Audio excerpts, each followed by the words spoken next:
Assalamualaikum warahmatullahi wabarakatuh. Berita Uronyo. Inna lillahi wa inna ilaihi raji'un. Gawat, ka musibah lom.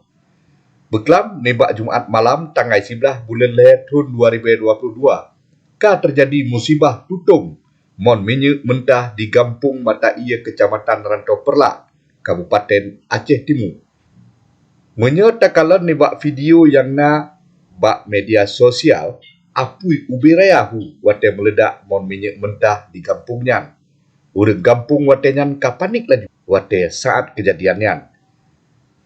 Menurut informasi yang kamu temui nibak Ketua Bidang Pencegahan dan Kesiapsiagaan BPPD Aceh Timur Ismail melalui kontak telefon dengan Freelance News Bahasa Aceh Adnyo Benga. Kopnyan kepegah pedro korban luka tutung dalam kejadiannya. Wate saat gonyan di lapangan korban hana yang meninggal. Hanya luka tutung sagai. Sidro yang berat luka tutung, ledro luka tutung bacut. Gepegah ligopnyan korban dengan luka tutung mandum pedro saban lagi Pak Camat Rantau Perlak pegah, yaitu Bapak Mukhtarudin wate Freelance News Bahasa Aceh ke telefon gonyan buno liah suba.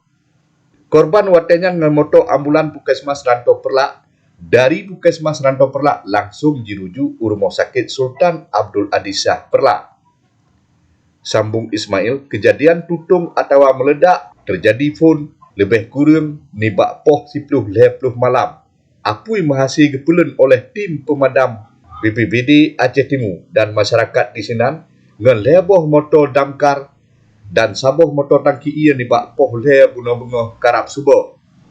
Golong tak tepuh sebab kejadian tutung mon minyak mentah yang na di Kampung Mata Iya, Kecamatan Rantau Perlak, Kabupaten Aceh Timur.